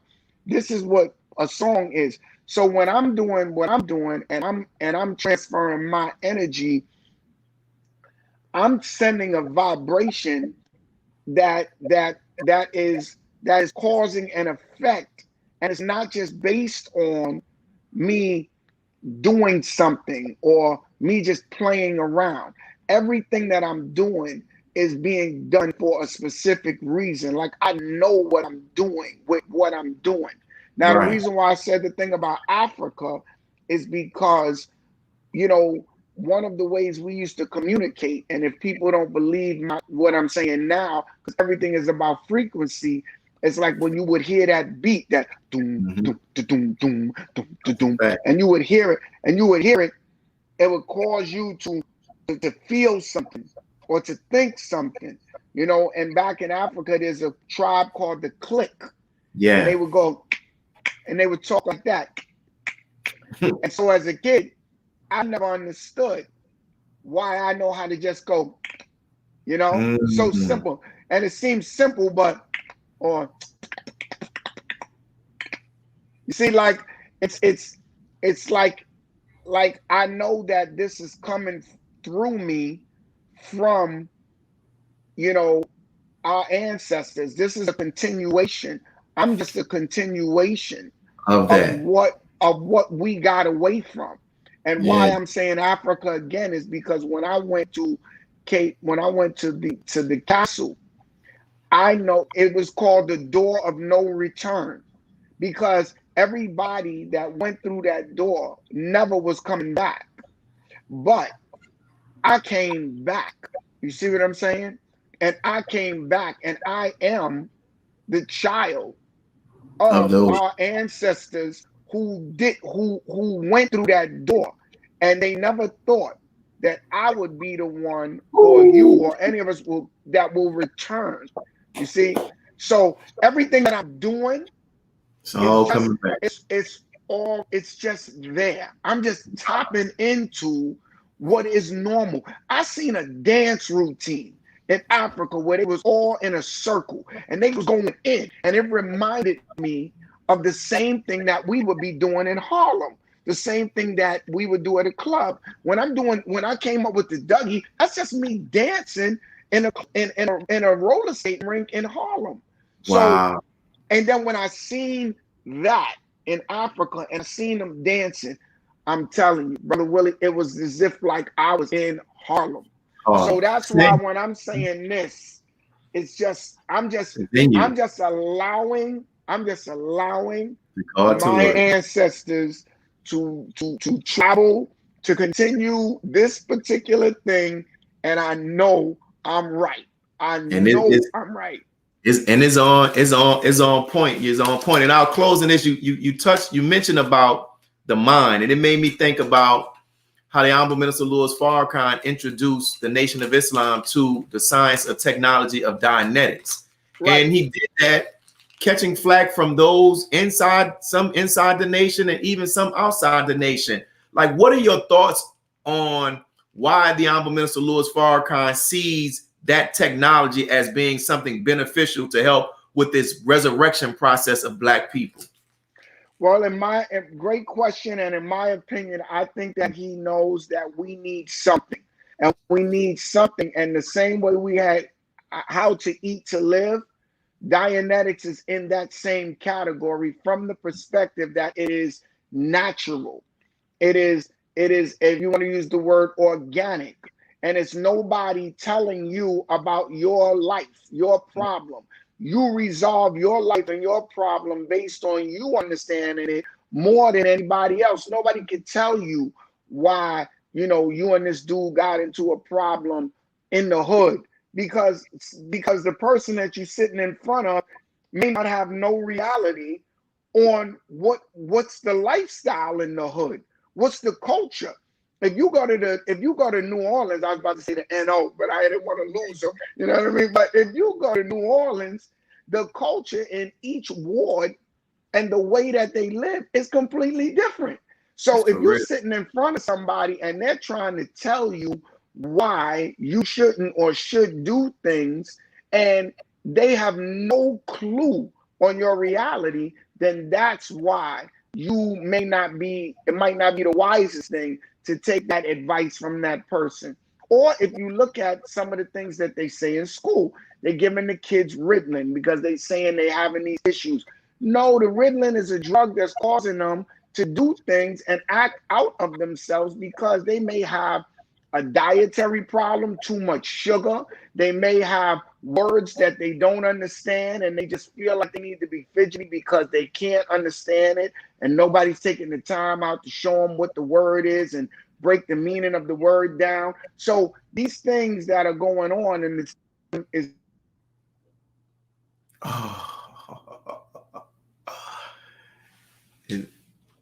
But you went out. am I back now? You said in the last thing you said, these things that are going on. Yeah, these things that are going on right now and the way that the system is set up is that they are doing things that are counterproductive to the way that we operate. It's back to, like, say, a lot of us came up with this concept of soul food only because if you really study the concept of soul food and people eating chitlins and the different things like that, and I'm not knocking anybody, but I'm just giving you some real information, is that, you know, slave masters say, hey, man, let's give them this. You know what I mean? Give them the worst part of the food. And then because we so creative, we came up with different ways of chopping it up and making it, you know, put seasonings on it and all that. But from a health perspective, it's been destructive to us since day one. So we have always been dealing with things that have never been good for us. So Dianetics is a natural way of making people take a look at themselves and understand how their mind work. And it has, and this guy L. Ron Hubbard, who wrote the book, brilliant book. I even talked to the minister about that before he even got the nation to want to take a look at it. And I was the one who came to him and said, hey, Mr. Farrakhan, I seen that there's this thing, Scientology. I was going to check it out. I took a course. I thought that it was nice. I got a lot from it. And, you know, it helped me. You know, I learned things in school, but those things in school I didn't learn. I don't think those things have been as useful as these courses. I said, do you know anything about this L. Ron Hubbard? He said L. Ron Hubbard was a brilliant man, the way he put mathematics and science together. And he said, truth is truth, no matter where it comes from. He said, I have no problems with you learning some of this stuff because truth is truth. So, see, and that's the thing that we got to get out of. We have to understand that truth is truth, no matter where it comes from. Because if it's going to help us get out of these conditions and deal with fixing our mind and get ourselves together, that we need to take that information and use it. And this book, Dianetics, when I read the book, my mind was blown. I did not realize how deep, you know, this mental game goes. Like, we don't really understand how certain things in our lives affect us in a way that if we don't deal with them, they will continuously block us from being as great as we are. I know basketball players from the hood who was great, who you seen getting ready to make it to be number one, and they were going to be on the NBA, and they were better than a lot of the people you see. But there was something that occurred in their life that they might have never confronted or never dealt with. And that one thing prevented them from being as great as they could be. So this book, Dianetics, is a tool to give you the ability to see yourself.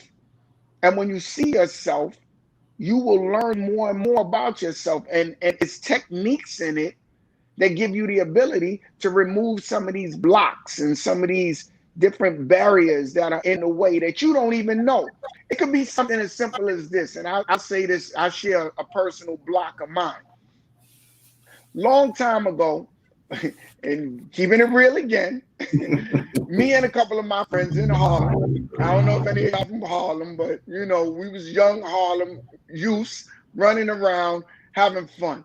Went down to Central Park. We said, man, we bored, man. You know, we took a little boat, one of those little boats that they ride around on the lake. I got in the boat. My two boys got in the boat. They didn't have no paddles there. And it was just a day, you know, we just wanted to just ride around with the boat on it a little bit and pull it right back in. So what happened, we took a log and we was going like this with the log and going out there. So the boat was going out. So all of a sudden the sirens was going off and one of my boys was panicking. He said, yo, the cops is coming, the cops coming.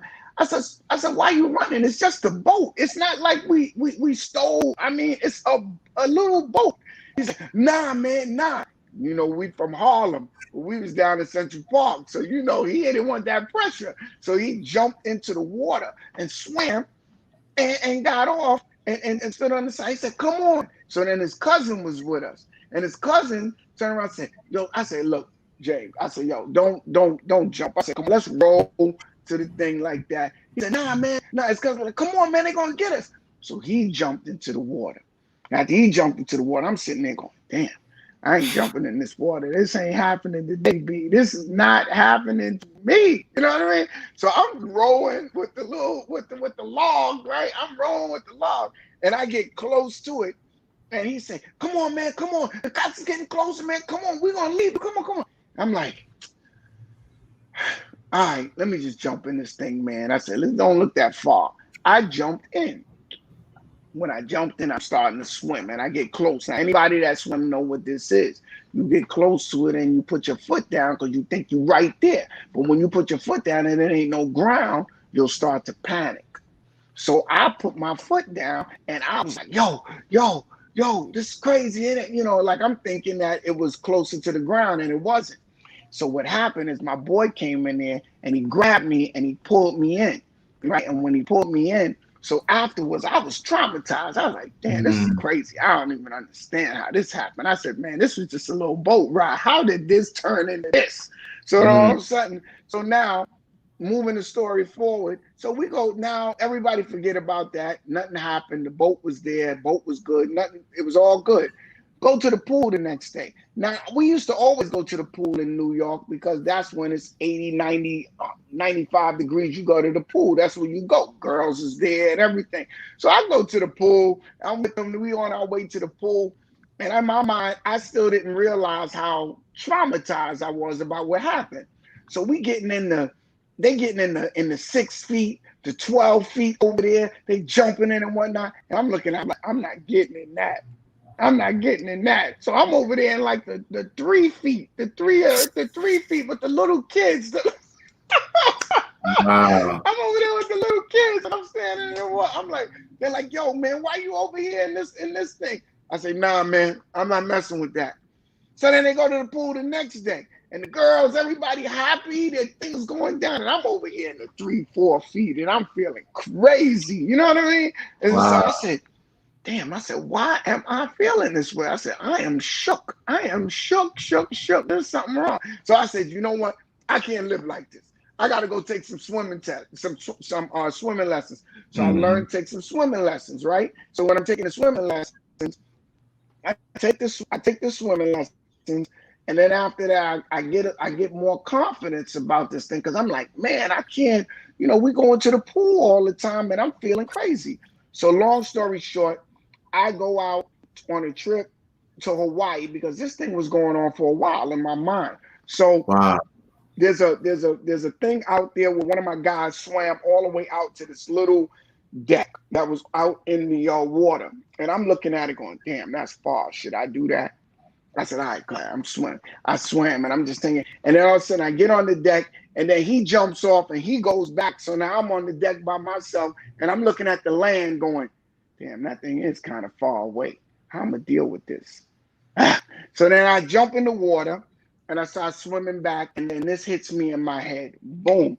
I turn around and I'm sitting in the water, right? And I'm laying in the water.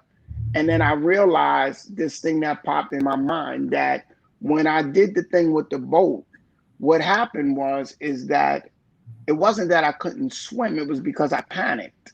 And because I panicked, I reacted in a particular way. And that reaction caused me to feel that I couldn't go to the pool, I couldn't do this, I couldn't do that. And I really realized what was going on. So then as I swam, I took my time, I breathed, and I didn't panic. And that insight of me not panicking is something that I apply to everything in my life. You see what I'm saying? But at that time, I would not be able to get in any pools or any things like that. And I realized from that one thing that your mind can be hit with something so bad that for the rest of your life, you will never do that again. You will never get in a pool. You will never want to go. Every time somebody bring up a pool, you're like, yo, man, why you trying to play me, man? No, I'm not. You know, you'll start to react. So there's things in our mind that have happened. Like I'm sharing my unique story. You have one. Mm-hmm. Everybody have one. We probably have, I have a lot of them. There's a lot of them. There's a lot of Mm-hmm. them. It could be you went to a prom and and your girl didn't, you didn't hold her hand, or you felt funny holding her hand. So now you act in this way, or you just different little personal things that occurred. So what Dianetics gives you the ability to do is to go into those things, confront those things. And when you confront those things, you make them, you learn what happened, you take responsibility in it, and it no longer has control over your actions. So I would have never, I got, and this, I did this before the Dynex. I would have never, I took swimming lessons, and I just felt like, how is it that I couldn't, enjoy what I was enjoying with my friends at one time? And now I just don't want to do this no more. You see what I'm saying? So that's all that book is about. That book ain't about you, about trying to make you become something that you're not. It's trying to make you become who you really are, and release some of the things that's stopping you from being who you really are, that you probably forgot happened to you. The same way, if we wasn't having this conversation, I would have never brought up this conversation about me swimming, about me with the boat. You see what I'm Mm-hmm. saying? So we have all these things that have occurred in our lives, and we don't know how they affected us Wow. until when the time comes. You're gonna know how it affects you. Sometimes some of y'all are afraid of things, and you don't even know why. Yo, you know what? You might be afraid of things because you seen your mother go through something. You seen your father go through something, and you forgot about it. You forgot about it and pushed it to the back of your mind. But even though you pushed it to the back of your mind, it still has effect. And that's the thing that people don't understand. Thought has weight. Thought makes you, it could make you feel heavy. Even though it's a thought, it's not an object, but it makes you feel heavy. It makes you feel tired. It's It's a certain things you fact. may think about, be like, man, I ain't even dealing with that right now. Yo, do you know, yo, look, no, I don't want to deal with that. And those things are coming from something that happened down the timeline that you Mm-hmm. never remembered. When you remember those things, when you remember them, you're gonna be like, damn, I didn't even know that. And the last story I'll say is when, because the brother did my mother's funeral, Minister Kevin, Minister Hafiz, Oh yeah. he was, I mean, it blew my mind when we lost him, you know what I mean? Because I never thought that the same man that did my mother's memorial would be the same guy that I'm on Facebook Live dealing with his memorial because of this time that we living in. And he told me that story. And I'm gonna share that story because I know he told it to me maybe to say this to y'all now. The Mm-hmm. creator is very interested in how we are utilized at times. He said he never spoke to his father because one time he had a quarter and he swallowed the quarter and it was stuck in his throat, and he thought that he disliked his father because he thought that his father wasn't trying to help him when he had a quarter stuck in his throat. And he shared this story with me. He just shared this story with me before he transitioned. And he Wow. said, because we was talking about Dianetics, he said, I have my thoughts about it. He said, but I did some of the auditing, and when I did it, he said, this is what came up. And he said, this thing is powerful. And I didn't even realize how powerful it was. He said he had a quarter stuck in his throat. And he said he thought his father was not, he hated his father because he thought his father wasn't really looking after him. And he said, because he's up here dealing with the quarter in his throat, and he said he's trying to figure out why he wasn't doing it. He said, so for years, he really disliked his father for that thing that happened to him. he said, and when he looked at it and he took another look at it, he went back and viewed it, he realized that his father was trying to find something to help him to get this thing out of his throat, and he was trying to assist him in being able to make this thing stop, like give him some water, try to, he's running around trying to figure out how to handle the problem.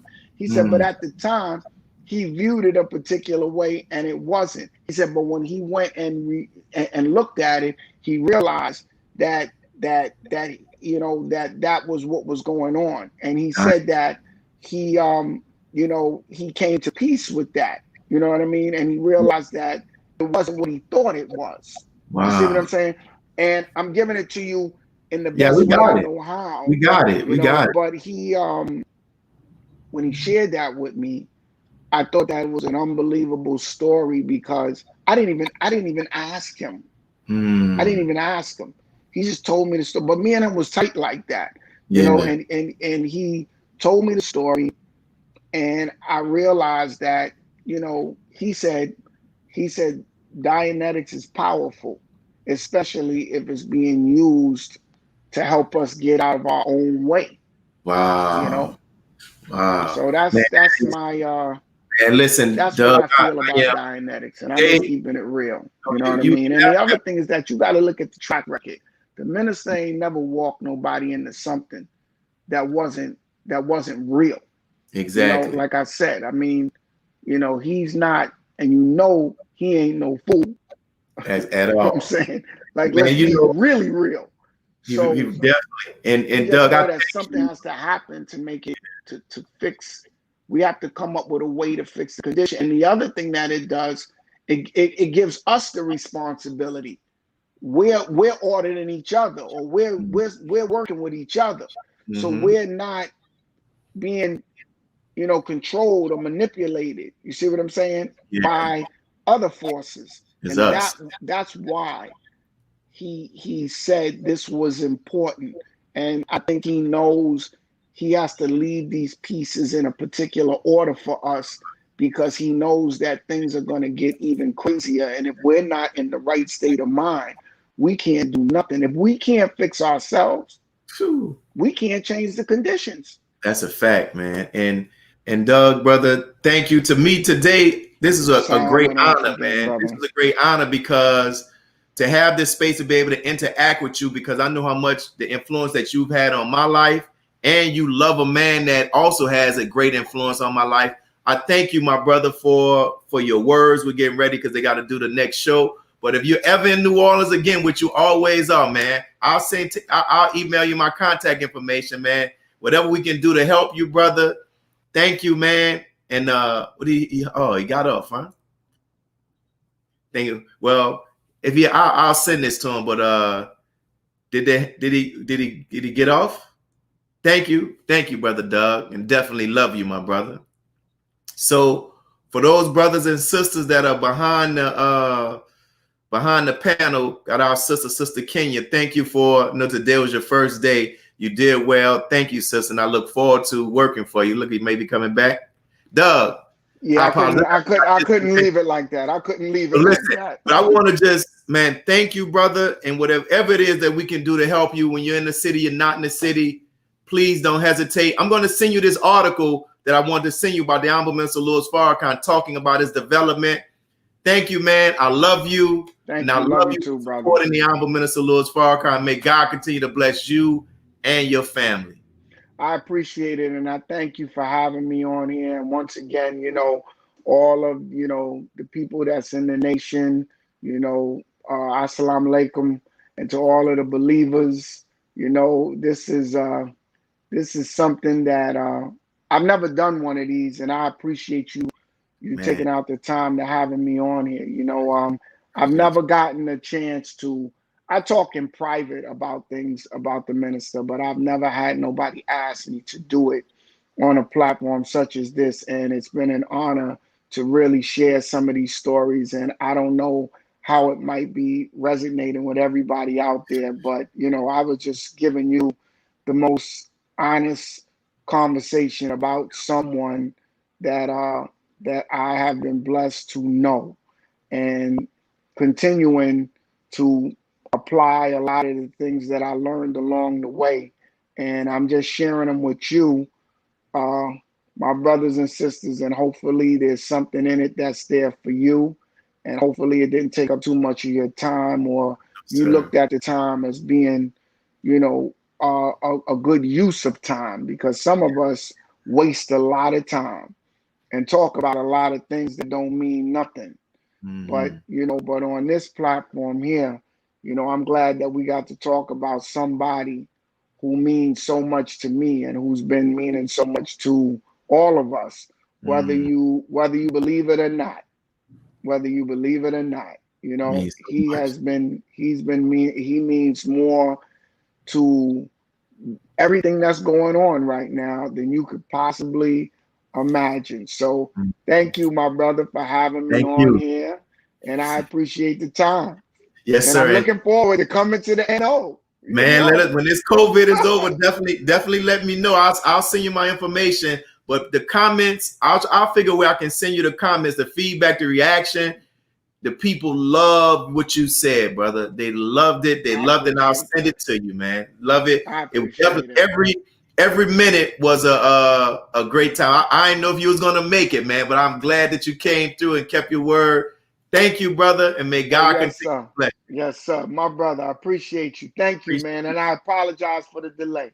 Hey, man, listen, we got all that. Everything works out for God's purpose, man. Thank you. God bless you. And thank everybody that has been tuning in. Assalamu alaikum. God came to us to seek and to save that which was lost. He raised a man from among us. He, the Honorable Elijah Muhammad, laid the foundation. What I'm doing is something that comes from him through me, and the thing that he uses in me to do the work is my faith in him and the word that he taught. To produce men and women who wanted to clean up their life and build an independent nation for the glory of God.